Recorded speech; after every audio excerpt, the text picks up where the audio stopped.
Continuamos con más. La agencia calificadora Fitch Ratings dio a conocer su reporte Panorama de la deuda de los estados y municipios de México, en el cual la agencia destacó que podrá y que va a poner muchísima atención y una atención muy puntual en aquellos gobiernos calificados que cuenten con créditos de corto plazo, ya que la Ley de Disciplina Financiera para entidades federativas y los municipios establece que estos deberán finiquitarse 3 meses previos a que concluya su gestión. La calificadora recordó que este año tiene la particularidad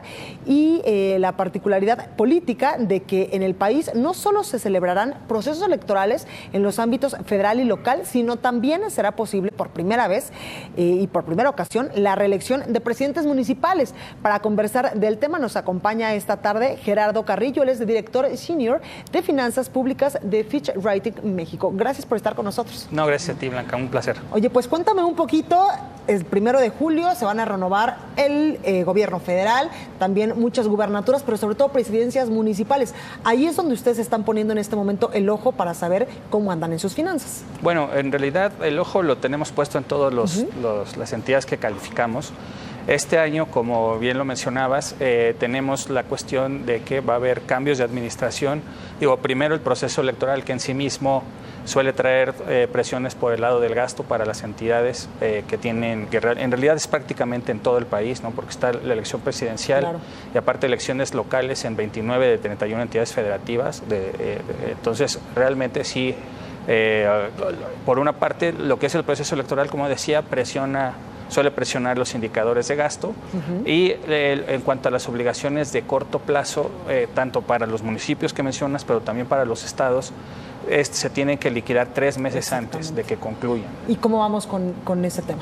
Pues en realidad es algo que le estamos dando seguimiento, ¿no? En el pasado llegamos a tener incumplimientos en algunos casos por créditos de corto plazo que rebasaban el cambio de administración. La administración que llegaba de pronto, en ocasiones a lo mejor ni siquiera sabía las características de estos créditos. Por eso la Ley de Disciplina Financiera, un aspecto muy relevante, es esta obligación de liquidar este tipo de obligaciones 3 meses antes de que cambien las administraciones. En este sentido, Gerardo, entendemos que hay estados más endeudados que otros. ¿Cuáles son estos? Bueno, los estados que tienen un endeudamiento relativo más alto, podríamos hablar, digamos, si pensamos en los 5 que tienen mayor endeudamiento relativo, son Coahuila, Quintana Roo, Chihuahua, me parece que es Veracruz, Sonora, son de los que tienen un endeudamiento relativo más alto. Claro, ¿y los que están mejor en cuanto a sus finanzas? Bueno, los que están mejor en cuanto a sus finanzas, si hablamos no solo de deuda, sino también de otras cuestiones que nosotros evaluamos, los mejor calificados son Aguascalientes, Guanajuato y un poco más abajo el estado de Puebla. Gerardo, ¿de qué depende que un estado no se sobreendeude?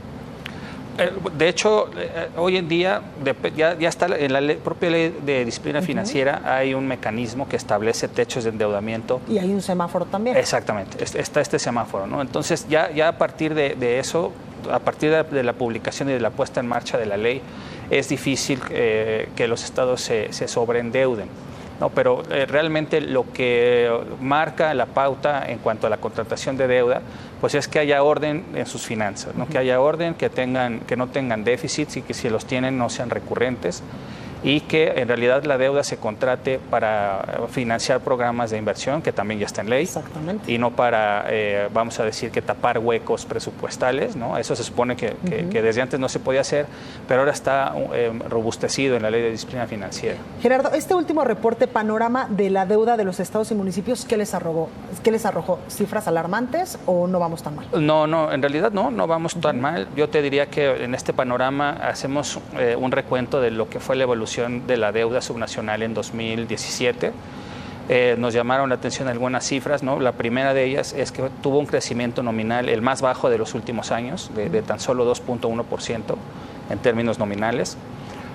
Otro dato importante es que se llevaron a cabo más de casi 180 operaciones de crédito a nivel subnacional por un monto un poco superior a los 140,000 millones de pesos. La composición, la mayoría, alrededor del 60% de este monto, fueron operaciones de refinanciamiento, es decir, obligaciones que ya tenían contratadas las entidades y que mejoraron sus términos y condiciones. y más o menos un 25% fueron obligaciones de corto plazo, que también pues es un dato interesante porque si sumas 60 más 25, únicamente 15% fue deuda que se tomó para financiar proyectos de inversión en los estados, ¿no? Esos son de los datos relevantes. Claro, y este tema de pues la deuda a corto plazo, ¿en qué sectores o cómo es que los estados contratan ese tipo de deudas o hacia dónde se va ese dinero que contratan? Pues en realidad la ley permite que este tipo de obligaciones sean para cubrir obligaciones de corto plazo, así tal cual, ¿no? Claro. Sin entrar en mucho detalle, o también necesidades temporales de liquidez. Entonces, inclusive se podrían destinar a cubrir gasto corriente, pero si fuera el caso, entonces ya no podrían refinanciarse con deuda de largo plazo, ¿verdad?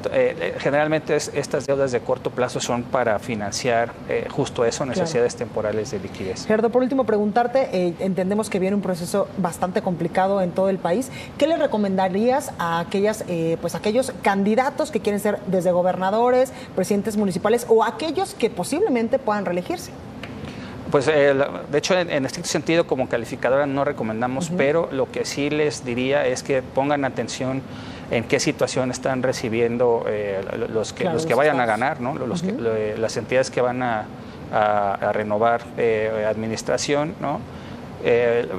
Sería que estuvieran conscientes de cómo están recibiendo las finanzas. Es un tema que de repente no le ponen mucha atención los políticos y tampoco la gente. Y después traen la deuda arrastrando en muchos sexenios. Sí, entonces un poco es eso y como recomendaciones también sería que le pusieran atención a lo que establece la ley de disciplina financiera, ¿no? Que los va a obligar a tener mucho orden a partir de su instrumentación. Perfecto. Gerardo Carrillo, gracias por estar con nosotros. Al contrario, muchas gracias a ti. Gracias, muy buenas tardes.